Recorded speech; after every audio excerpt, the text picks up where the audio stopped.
Hey guys, welcome back to my channel. If you are new here, welcome to this vlog. Mackenzie here. As always, don't make it your last. Please subscribe to my channel. So quick one, I just wanted to update you guys about our rainbow baby. So today is 22nd July. Yesterday is 21st. Yesterday was meant to be my EDD. If you are not familiar with what EDD means, EDD is estimated date of delivery. Some people might be lucky to have their baby 2 weeks before the EDD or several weeks before the EDD. That's dependent on God. While some people might be lucky to have their baby after the estimated date of delivery, which is the EDD. So obviously I'm part of those people that's gonna have their baby after my EDD. So yesterday as well, 21st July, was my clinic day, so I went to the clinic as usual, and I was checked. The nurses was like, okay, do you have a complaint? And I said no, I actually don't have any complaint aside from the first contraction and all of that.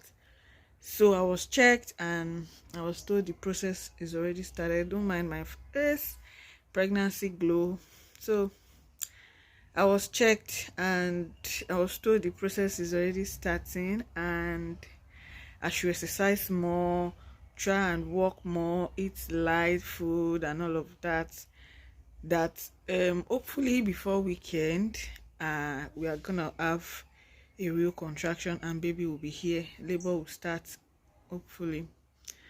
But if not, the nurses advised first thing Monday morning I should pack my bags and get to the hospital. So I'll carry you guys along. This is going to be my labor and delivery vlog.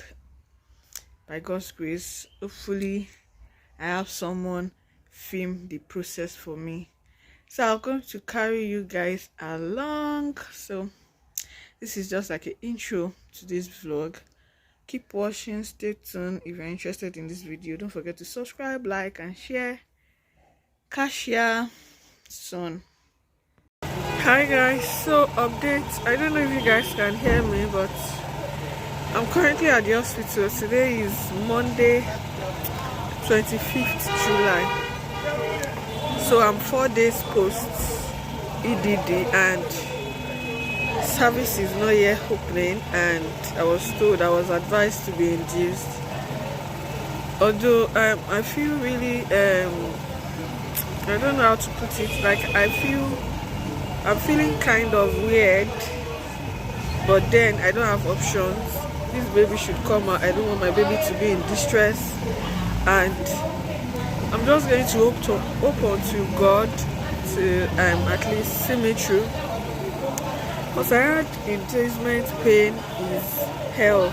Like induction pill can be very painful, but I actually don't have any option. I'm just going to do this for my baby to be here safely. So hopefully I'll carry you guys along and we'll see how it goes. So I'm still waiting. I'm currently waiting for the nurses to get induced since we had already concluded on induction. Let me show you my box. Let me turn the camera to show you my luggage.